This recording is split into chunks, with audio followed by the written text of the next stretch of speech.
s'engager. Quand je dis continuer, ce n'est pas seulement les défenseurs qui doivent s'engager. Il faut, les citoyens doivent être, les populations comme elles doivent devenir des citoyens. C'est quoi un citoyen? Un citoyen, c'est quelqu'un qui apprend à connaître la législation, les réglementations, les institutions de son pays.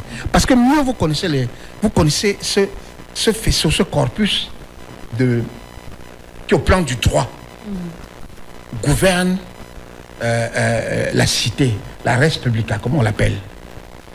Vous savez à qui vous adressez ou à qui adresser vos revendications.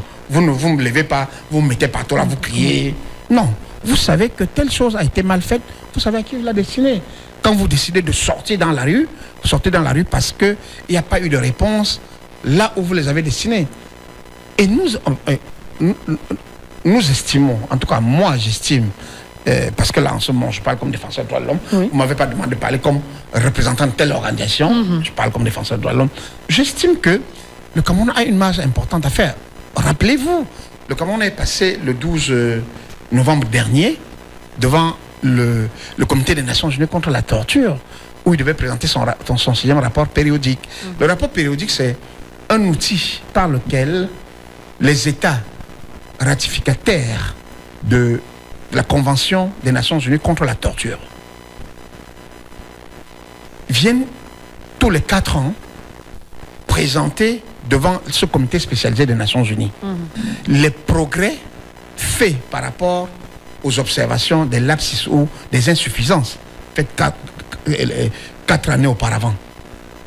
Et si vous lisez le rapport et les nouvelles recommandations que le comité contre la torture a fait après le passage du Cameroun, vous vous rendrez compte que nous, défenseurs des droits humains, nous ne sommes pas surpris parce que nous avons contribué à informer par les mécanismes usuels et que l'État du Cameroun d'ailleurs connaît, puisqu'il y a ce qu'on appelle les rapports alternatifs qui sont faits par les défenseurs des droits humains à ce comité-là, et l'État parti, c'est-à-dire les représentants de l'État du Cameroun qui peuvent être conduits par le ministre des Affaires étrangères, et la délégation est souvent constituée du ministre des Affaires étrangères ou son représentant, et dans la délégation il y a le représentant du ministère de la Justice, les représentants de la Commission nationale des droits de l'homme, le représentant du ministère chargé des questions de l'ordre et de la sécurité, le représentant d'un ensemble d'institutions publiques qui interviennent sur les questions des droits de l'homme et des libertés. Le constat a été fait que l'État du Cameroun promet généralement des enquêtes, mais dont on ne voit jamais les suites et les sanctions. Et que quand des recommandations sont faites à l'État du Cameroun, quand les mécanismes onusiens sont saisis par les victimes des abus des droits de l'homme, quand les recommandations sont faites à l'État du Cameroun est très reluctant. En anglais, on dit quoi? Reluctant signifie hésite, louvoie pour appliquer les recommandations ainsi faites. Les Nations Unies n'ont peut-être pas un moyen coercitif pour amener un État à respecter ses engagements, mais ça impacte la perception que les partenaires ont du Cameroun. La conséquence, c'est quoi? C'est que quand l'État du Cameroun va sur les marchés internationaux, il veut lever des fonds pour financer ses déficits budgétaires ou pour rembourser ses emprunts auprès d'un certain nombre de créanciers. Nous empruntons à des taux usuraires.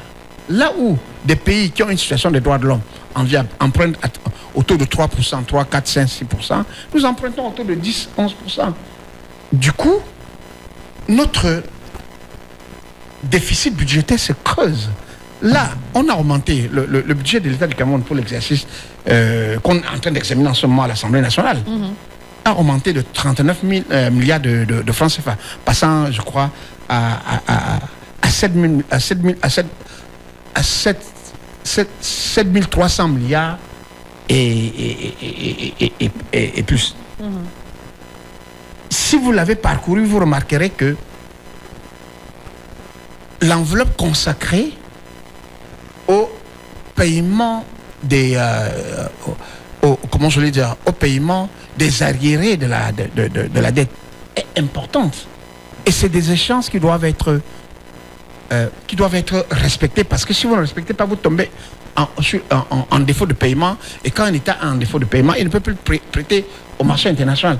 Qu'est-ce que cela a comme conséquence? Ça a conséquence que l'État est obligé, l'État s'est retrouvé, à travers son département spécialisé qui est le ministère des Finances, de créer ou de multiplier un ensemble de nouvelles taxes et impôts. Quand on crée des taxes et impôts, vous savez quel est l'impact des taxes et des impôts sur le coût de la vie? C'est que la bouteille d'eau, cette bouteille d'eau que nous acquérions peut-être à 200 francs, va se retrouver à 300 francs, 400 francs, oui. Le coût du taxi, le coût du transport. Bon. Le ministre nous a rassuré l'autre jour qu'il n'y aura pas de hausse du prix du carburant, même si quand il a annoncé la baisse de la subvention du carburant, qui est une exigence des bailleurs de fonds, nous disons merci, mais nous disons à monsieur le ministre et au gouvernement, parce que ce n'est pas une question personnelle relevant du ministre. Le ministère des Finances ne décide pas de tout ça. Oui. C'est le gouvernement qui décide, mais comme c'est lui qui est le trésorier de l'État, c'est-à-dire qui est l'argentier national, c'est lui qui est obligé de venir en face de nous, notamment de nos députés, défendre le budget de l'État. Et nous disons, nous avons pris acte de votre engagement, de votre propos, monsieur le ministre. Mais nous souhaitons que vous ne nous disiez pas au cours de l'année 2025 que maintenant que le prix du baril a augmenté, oui. La promesse que nous vous avions, en tout cas l'engagement verbal que vous avez fait devant les médias là ne tient plus. Nous serons vigilants, nous allons vous interpeller et nous reviendrons devant les médias le critiquer, critiquer le gouvernement. Ce n'est pas le ministre des Finances personnellement qu'on critique. Non. Parce que je le dis toujours, c'est dommage, il est en face, c'est pas mon ami, mais je trouve que parce qu'il doit porter la parole gouvernementale sur les questions budgétaires, on a tendance que c'est lui qui crée les taxes, alors que la création des taxes est précédée par une orientation, une circulaire d'orientation budgétaire qui est prise par le président de la République. Donc, le Premier ministre, le ministre des Finances et l'ensemble des membres du gouvernement affectent ou font des choix et des affectations budgétaires sur la base de cette orientation du président de la République qui, in fine, est celui qui décide de la politique budgétaire et financière de l'État. Et pour cela, nous demandons au président de la République de savoir que les Camerounais serrent déjà trop la ceinture comme ça.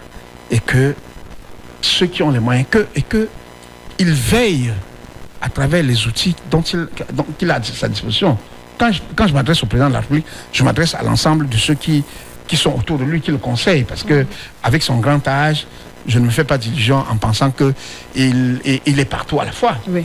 Mais que ceux-là sachent qu'un pays ne peut pas fonctionner en tournant seulement autour des intérêts de la classe gouvernante.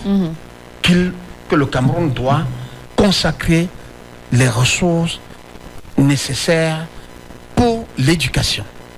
C'est-à-dire que sortons de ce système où on adopte des budgets, on dit on a consacré une partie importante des ressources budgétaires à l'éducation, mais quand vous allez dans les écoles publiques, dans les lycées publics, dans les collèges publics, qu'ils soient techniques ou privés, mais ils sont d'un délabrement à une autre pareil. Je suis désolé, moi j'ai entendu des gens faire des reproches au maire de Ngoumou, mais moi je ne suis pas maire de Ngoumou, je suis chef d'une communauté à l'ouest. L'école de mon quartier est dans un état, malgré les efforts que nous, parents d'élèves, faisons. Mais nous n'allons pas remplacer l'État alors que nous payons les impôts. Nous payons même des maîtres.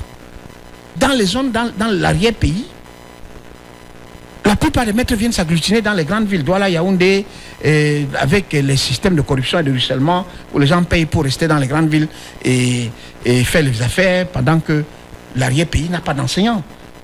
Les bâtiments dans les arrondissements et les communes, pas très loin de Douala, dans la Sanaga maritime, dans les divers arrondissements, sont dans un état tel que vous vous demandez, mais comment des enfants peuvent acquérir des formations, en tout cas des connaissances dans un tel état? N'allez pas dans l'extrême nord, vous voyez.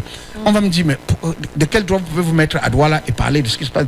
Mais je parle de mon pays. Et mon pays ne se réduit pas à Douala et à Yaoundé. Il y a l'ouest, il y a le nord, il y a l'extrême nord, il y a le sud-ouest. Imaginez les zones en conflit, comme le nord et le sud-ouest. Est-ce qu'on y va à l'école? On va avoir l'excuse que il y a les attaques irrédentistes des groupes armés, mais nous sommes convaincus que l'État a les moyens de mettre fin à tout ça. Aussi bien en alliant à la fois la force et le dialogue. La force quand c'est nécessaire et le dialogue quand on se rend compte que le rapport de force permet d'aller et d'imposer les conditions d'une paix durable. Alors on va dire merci beaucoup Alex Gustave Azé-Bazé. Pour conclure, nous c'est aujourd'hui la journée mondiale des droits de l'homme. Un dernier mot pour conclure, vous en tant que défenseur des droits humains et journaliste. D'abord, je vais m'adresser aux journalistes. Je vous ai dit que les journalistes, selon la nomenclature des Nations Unies, font partie des catégories protégés comme étant des défenseurs. C'est pour ça que vous verrez que quand on arrête un journaliste, il y a un tollé partout.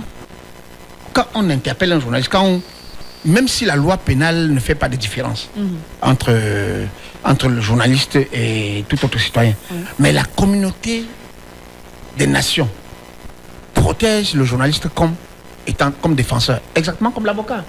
L'affaire Maître Tanfo ne fait pas autant de bruit juste parce qu'on a tapé parce qu'on a brutalisé c'est qu'on a brutalisé un défenseur des droits humains. Ce serait pareil ou ce serait presque pareil si on brutalisait autant un journaliste. Mais ça nous impose à nous des journalistes des responsabilités plus importantes encore. Lesquelles? Dans les formations que je fais, que ce soit à l'université ou que ce soit dans les sessions, dans les ateliers de formation, je dis aux professionnels qu'au cours d'une année comme celle-ci, une année électorale, nous devons être attachés à la législation et à la réglementation. Critiquons les processus publics et institutionnels en matière électorale sur la base des textes qui existent. Et pour le faire, il faut travailler.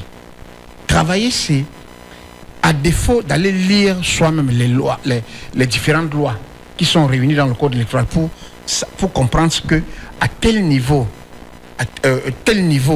d'engagement électoral on fait. C'est-à-dire la commission électorale locale, quel est son rôle, quelles sont ses responsabilités. La commission départementale, quel est son rôle, quelles sont ses responsabilités, quelle est sa composition. La commission régionale, quelles sont ses responsabilités, la commission nationale de recensement des votes. Et l'ECAM, quelles sont ses responsabilités, quels sont ses devoirs. Le directeur général des élections à l'ECAM, en quoi est-il différent du conseil électoral? Il faut, si vous ne pouvez pas lire la loi électorale et la comprendre, mais rapprochez-vous des experts qui le connaissent. Et il existe des experts électoraux dans ce pays, dans cette phase spéciale. Parce qu'on est en année électorale. Notre première protection va être notre capacité à parler des élections de manière pointue, de manière sérieuse, de manière professionnelle. Parce qu'on est professionnel quand on sait appliquer non pas seulement les techniques de rédaction journalistique, vous devez connaître les techniques de rédaction en tant que journaliste, mais ne pas connaître la qualité des sources à laquelle vous devez vous adresser. C'est à cela que je vous interpelle en tant que citoyen, mais en tant que journaliste et journaliste défenseur des droits humains. Alors merci beaucoup pour votre intervention assez enrichissante et bien sûr qui a instruit beaucoup de personnes, beaucoup de citoyens bien sûr, qui sont aussi également des défenseurs des droits de l'homme, comme nous célébrons cette journée, la journée mondiale des défenseurs des droits de l'homme. Nous sommes arrivés au terme de notre émission Audace Info Midi Magazine. Nous espérons que vous avez été vraiment éduqués, bien sûr, en cette journée. Vous avez eu le bulletin d'information présenté par Kevin Mogo, le journal des régions, l'actualité plus près de chez vous et bien sûr ce sujet sur la journée mondiale des droits de l'homme. On se donne rendez-vous demain à la même heure pour plus d'actualités sur Radio Audace. L'économie, le sport, la politique, la chronique, toute l'actualité, c'est sur Audace Info Midi Magazine.